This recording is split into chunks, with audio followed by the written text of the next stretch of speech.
Assalamualaikum warahmatullahi wabarakatuh. Perkenalkan, nama saya Sukron Sugiarto, mahasiswa Pasca Sarjana Sekolah Tinggi Agama Islam Nurul Falah Air Molek. Pada kesempatan kali ini saya ingin membahas tentang studi kasus yang bertemakan yaitu metode ceramah yang tidak relevan, dengan judul Pendidikan Agama Islam di Sekolah Tinggal Hafalan, dengan dosen pengampu yaitu Bapak Dr. Al-Afif Hasmar MSI.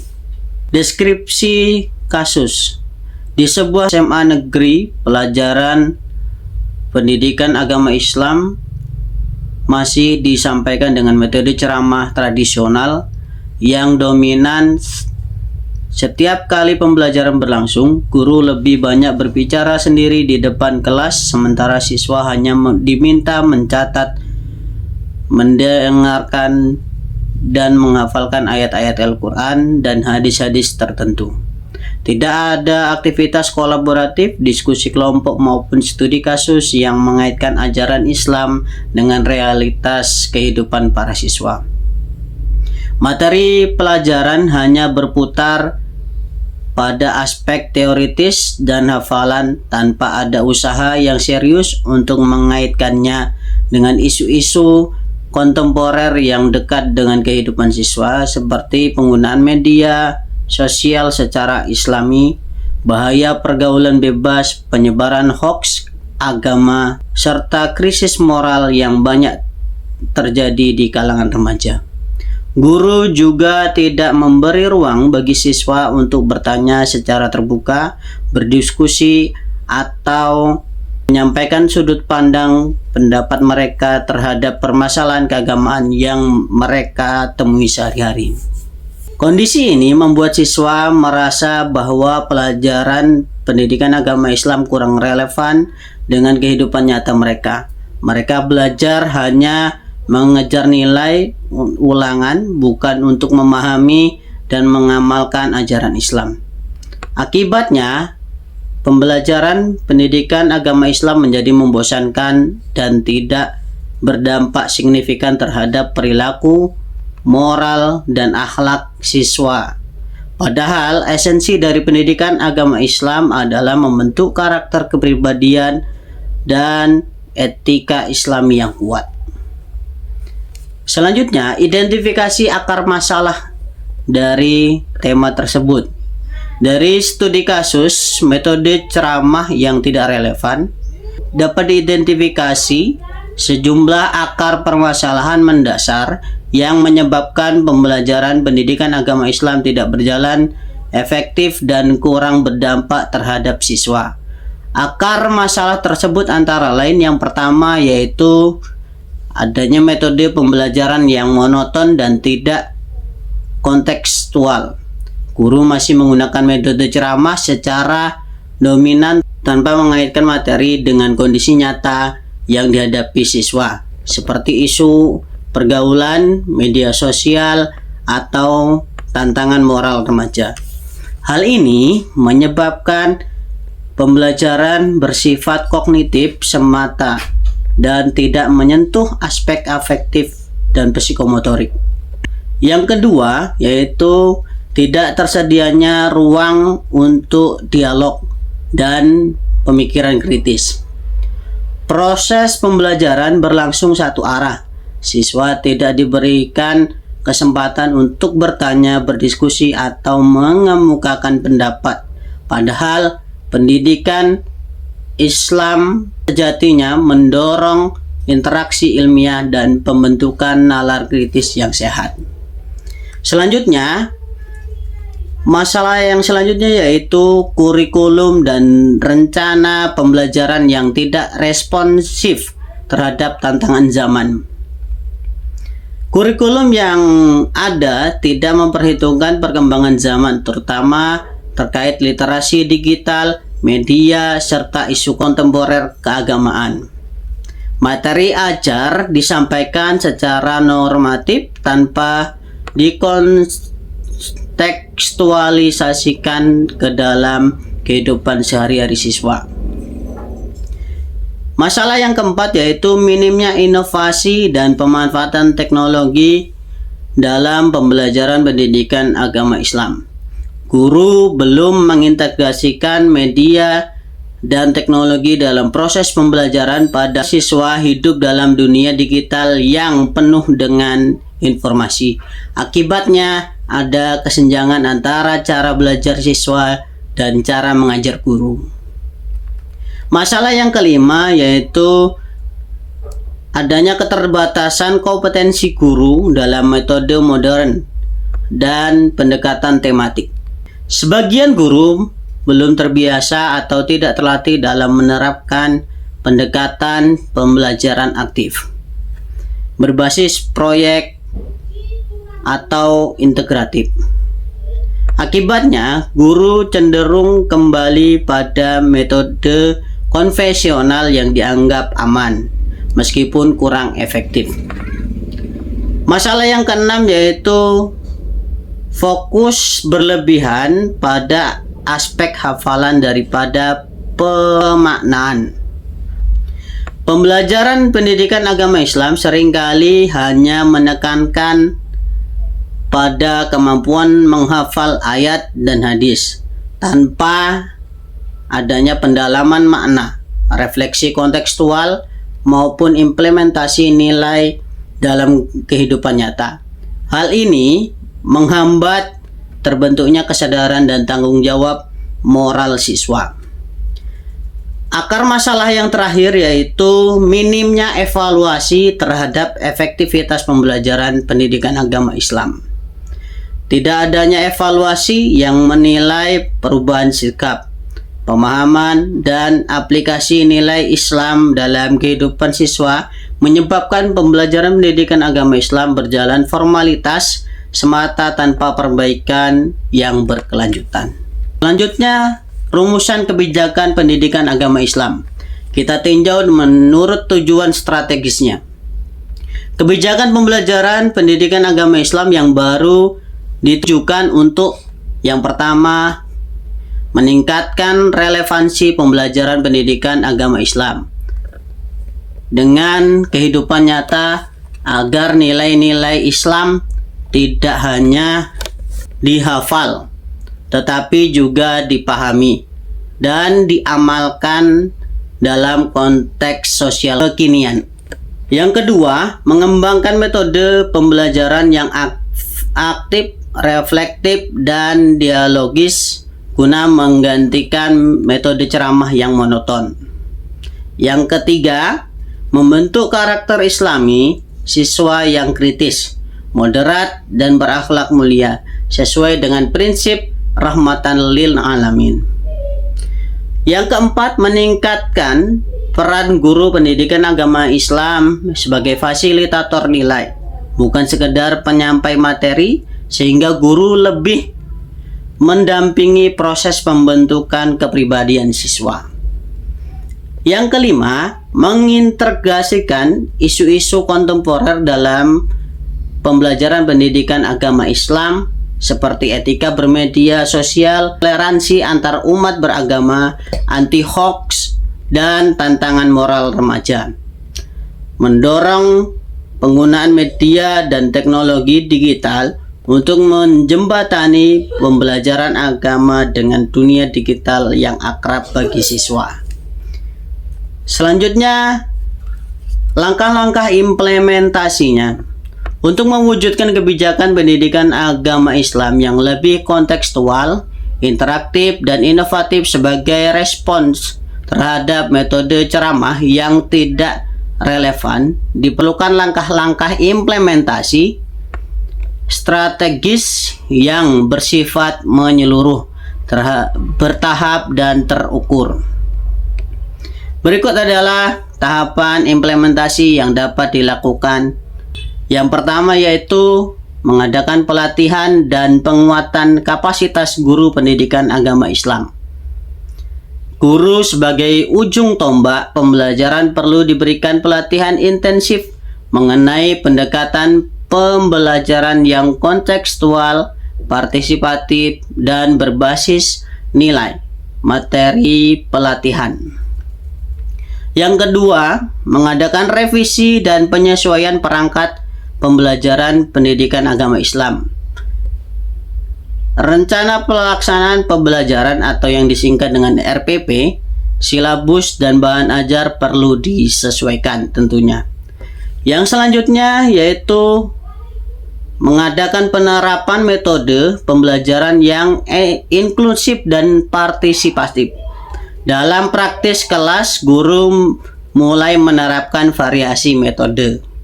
Jadi harus bervariasi tentunya. Yang keempat, integrasi teknologi dalam pembelajaran pendidikan agama Islam. Nah, ini sangat diperlukan bagi guru dan sekolah untuk mulai memanfaatkan berbagai media digital untuk meningkatkan efektivitas pembelajaran. Yang kelima, adanya pelibatan orang tua dan komunitas sekolah. Orang tua diajak untuk terlibat dalam penguatan karakter anak melalui pendekatan pendidikan agama Islam di rumah, misalnya dengan refleksi terhadap nilai setelah belajar. Sekolah juga bisa menjalin kerjasama dengan tokoh agama, komunitas dakwah remaja, dan lembaga sistem manajemen keagamaan dalam pelaksanaan program spiritual dan sosial Islami. Yang keenam, yaitu dengan pemberian tugas proyek dan produk digital Islami. Guru mendorong siswa untuk menghasilkan karya nyata yang menunjukkan pemahaman dan penerapan nilai Islam. Yang ketujuh, atau langkah-langkah yang terakhir, yaitu adanya pemantauan, evaluasi, dan refleksi berkala. Implementasi kebijakan harus diikuti dengan pemantauan dan evaluasi secara berkala. Evaluasi tidak hanya aspek pengetahuan, tetapi juga keterlibatan siswa, sikap, nilai yang terbentuk, dan kualitas interaksi kelas. Guru dan kepala sekolah dapat mengadakan refleksi bersama guru pendidikan agama Islam untuk terus menyempurnakan metode.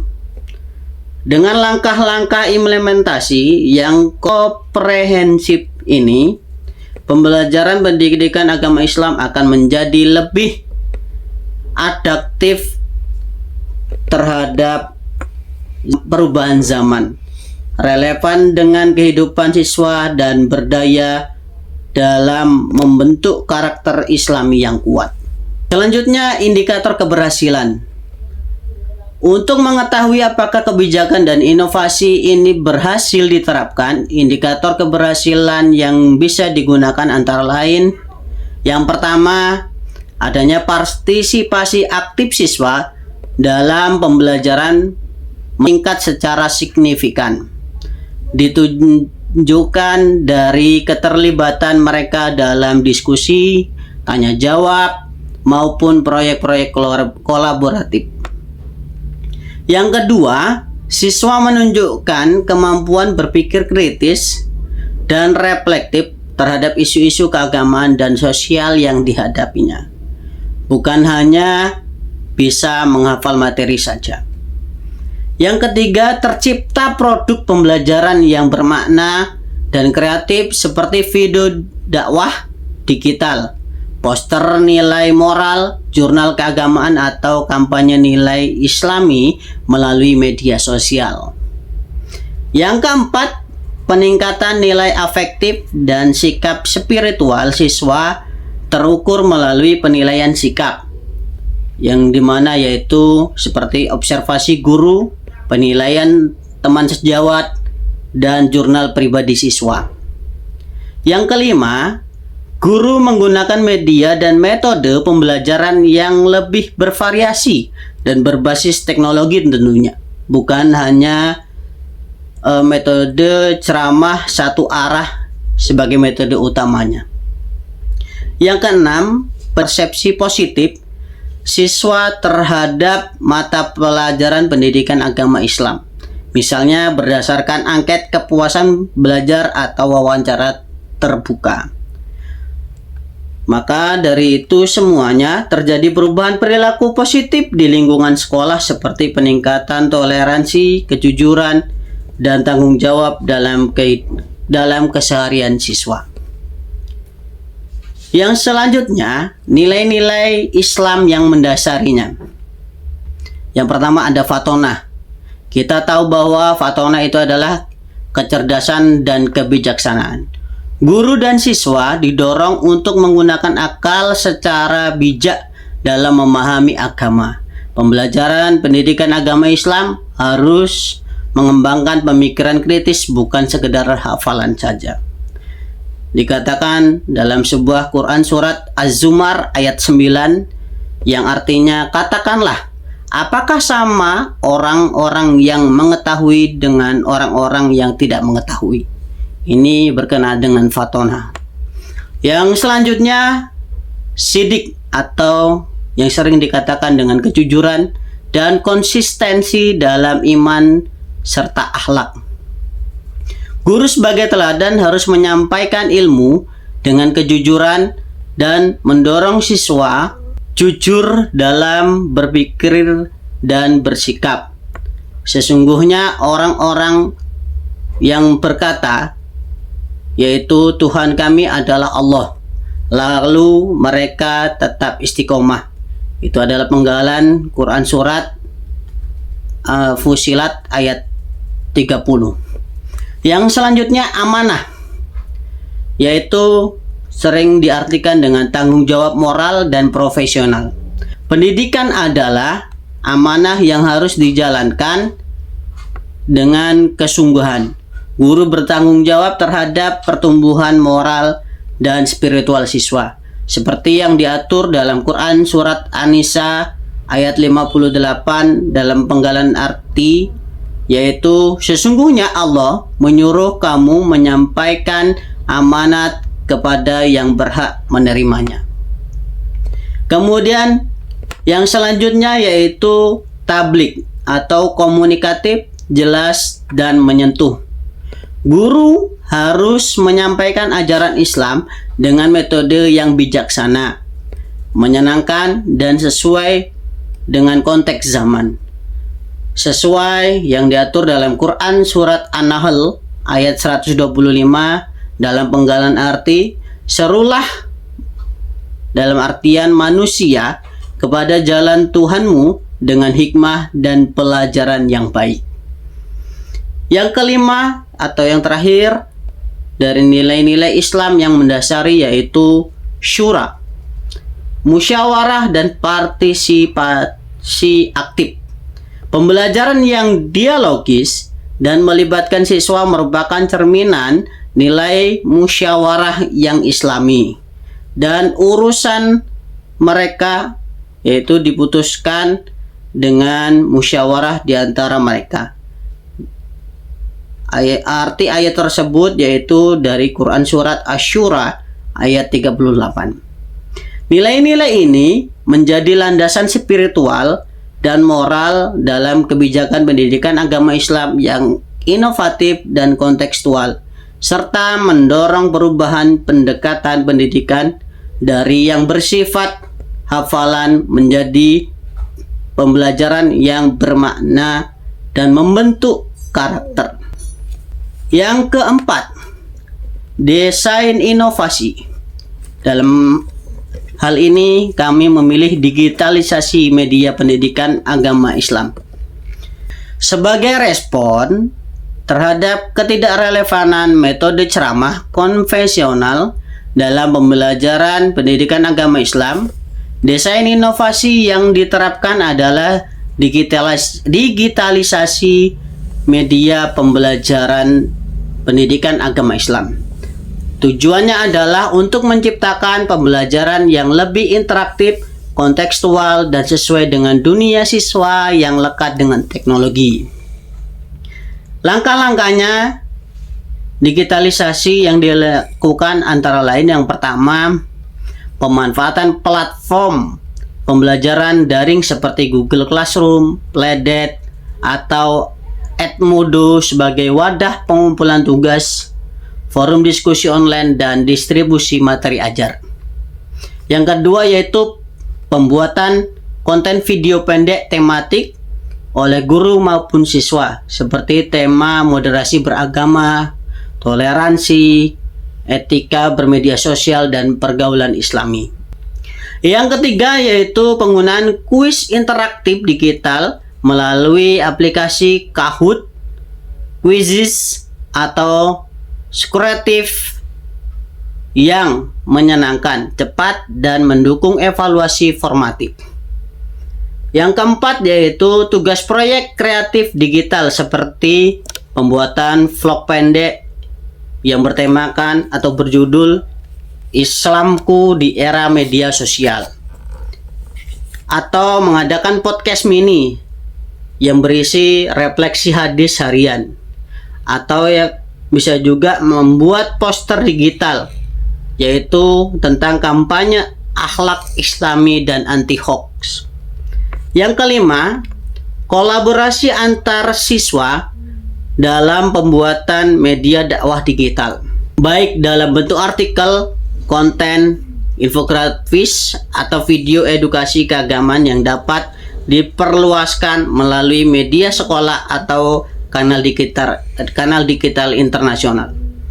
Yang terakhir yaitu dengan integrasi aplikasi Islami seperti aplikasi hafalan Al-Quran, doa harian, atau tafsir digital untuk membiasakan siswa menggunakan teknologi secara produktif dan bernilai ibadah. Dengan pendekatan ini, pembelajaran pendidikan agama Islam tidak hanya bersifat kognitif dan teoritis, tetapi juga menyentuh aspek afektif dan keterampilan abad 21 seperti berpikir kritis, kolaborasi, dan literasi digital. Digitalisasi media pendidikan agama Islam juga memberi ruang bagi siswa untuk subjek aktif pembelajaran, bukan sekedar pendengar pasif dalam kelas. Kesimpulannya, studi kasus yang bertemakan metode ceramah yang tidak relevan menggambarkan tantangan nyata dalam pembelajaran pendidikan agama Islam yang masih banyak dijumpai di sekolah-sekolah, yaitu pembelajaran yang bersifat monoton, hafalan semata, serta tidak responsif terhadap realitas sosial dan perkembangan zaman. Akibatnya, siswa merasa pembelajaran pendidikan agama Islam membosankan, tidak bermakna, dan gagal membentuk karakter secara optimal. Untuk menjawab tantangan tersebut, diperlukan kebijakan pendidikan agama Islam yang berorientasi pada transformasi pedagogik, yaitu dengan mengembangkan metode pembelajaran yang aktif, dialogis, kontekstual, dan berbasis teknologi tentunya. Kebijakan tersebut harus berpijak pada nilai-nilai Islam seperti fatonah, sidik, amanah, tablik, dan syura, serta memperhatikan kebutuhan dan karakteristik peserta didik abad 21.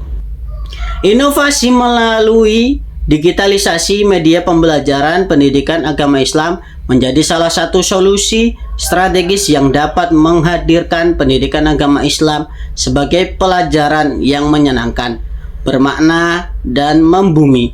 Melalui pendekatan ini, siswa tidak hanya memperoleh pengetahuan agama, tetapi juga dibekali kemampuan yang menginternalisasi nilai Islam, berpikir kritis, dan mampu menghadapi tantangan zaman dengan akhlak mulia.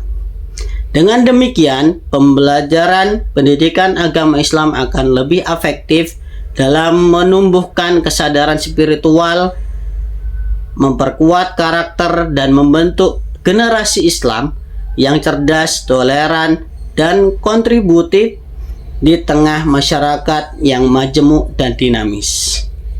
Demikian penjelasan studi kasus dengan judul metode ceramah yang tidak relevan. Dari saya, Syukron Sugiarto, mohon maaf bila ada kekeliruan, kami akhiri. Wassalamualaikum warahmatullahi wabarakatuh.